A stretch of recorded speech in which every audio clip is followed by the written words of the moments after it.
आज चाहिँ हामी खोला खेल्न जाँदैछौँ। पौडी खेल्न। खोला चाहिँ कहाँ छ भन्दाखेरि कहाँ छ तल खोला खेल्नलाई हिँडेकै ब्ल्याक टोलीहरू। झरिसकेमा तल पानी ब्ल्याक टोली खोला जाने बाटो रोड भएको चाहिँ यहाँनिर बनाइरहेको रहेछ। यस्तो पहिरो जानु थाल्थ्यो त्यो भएर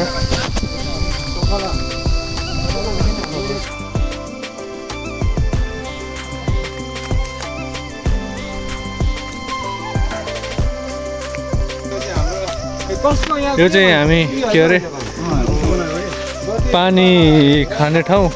तलबाट धान बोकेर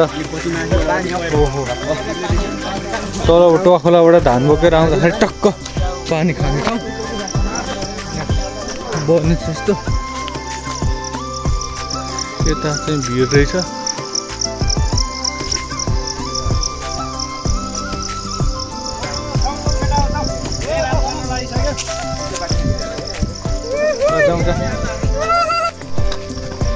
बाटोको हालत त्यस्तो छ।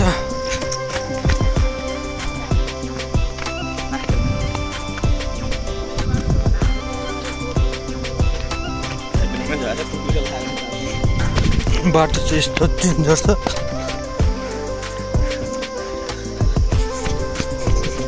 तिमीहरूको चाहिँ आफैले हानिस्? आफैले हाने मैले। हामी जान लागेको खोला चाहिँ यो तलको यो खोला। यहाँ एकछिन बस्ने कुरो भएको थियो केटाहरू तलै भुल्छ।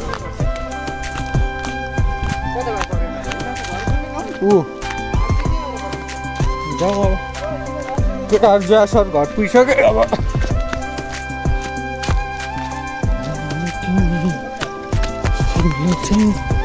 यस्तो बाटो छ। बाटो चाहिँ लगभग खोलासम्म पुगेको रहेछ। अब चाहिँ रोप्ने मान्छे भयो भने चाहिँ बोक्नको लागि चाहिँ गाह्रो हुन्थेन। अब झन्ने किलो अडियो रोप्ने मान्छे चाहिँ कोही पनि छैन। के गर्नु? गर्मी छ धेरै। के अरे पहिला गाउँमा बाटो थिएन मान्छे थियो। अहिले गाउँमा बाटो पुग्यो मान्छे छैन भने जस्तै भएको छैन। उनीहरूले खेतमा चाहिँ झरियो। यो पारी देखिएको चाहिँ हाम्रो वस्तु भाउ राख्ने अथवा साउन र चैतमा खेत रोप्दाखेरि चाहिँ बास बस्ने ठाउँ, गोरुहरू बाँध्ने ठाउँ।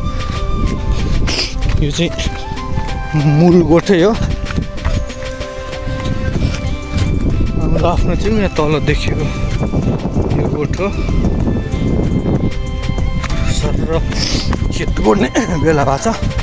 यो चाहिँ साउन पहिलो हप्तातिर पाक्न थाल्छ र फेरि बोकेर बनेको बाटोसम्म खेप लाउने। अब बाटो सहज भयो भने पानी परेन भने होइन भने त फेरि घरसम्म बोक्नु परिहाल्यो। होइन भने चाहिँ त्यहाँसम्म बोक्ने, त्यहाँबाट ट्र्याक्टरमा सबैले लाने काम हुन्छ। टक्क यो गरदेखि चाहिँ बाटे गर हो। त्यो चाहिँ हाम्रो खेत हो। यहाँदेखि यहाँ 3-4वटा गरा छ। त्यसपछि यता यो केराको फेदसम्म यतादेखि यो खोलासम्म छ।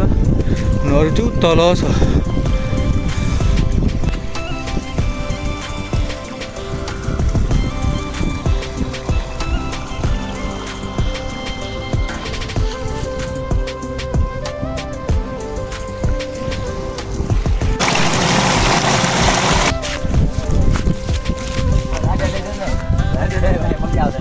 यो चाहिँ बोट।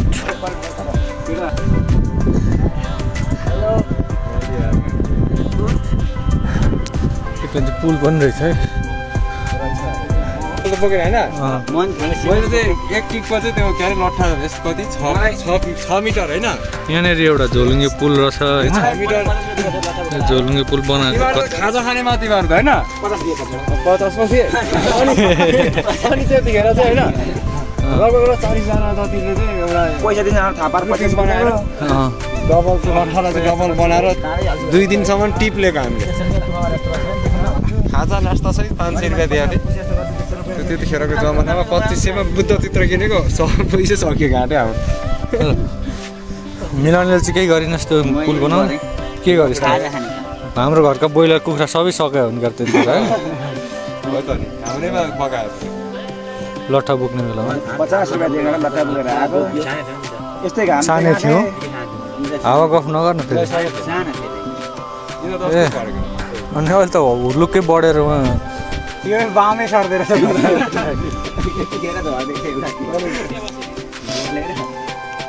यो चाहिँ भात खाने ठाउँ हो यो गरो चाहिँ भात खाने गरो हो यहाँ सुत्ने ठाउँ चाहिँ यहाँ छ होमस्टे कटेज बार्ना रोइन्छ नि यहाँ त बार्ना चाका हुँदैन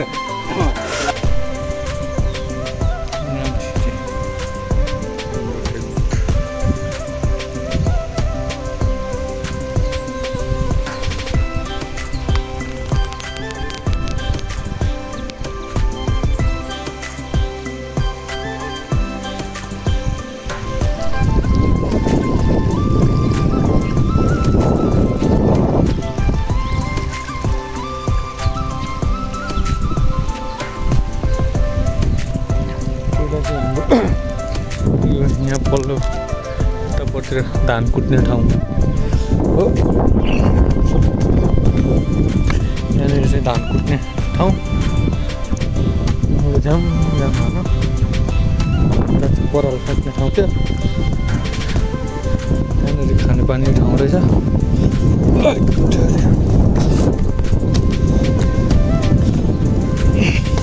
कहाँ हिँडेका तिनीहरू चाहिँ फेरि मौसम खेतको गरामा जाने कुलो पुरै ठुङ्गा रहेछ बनाउँदैछ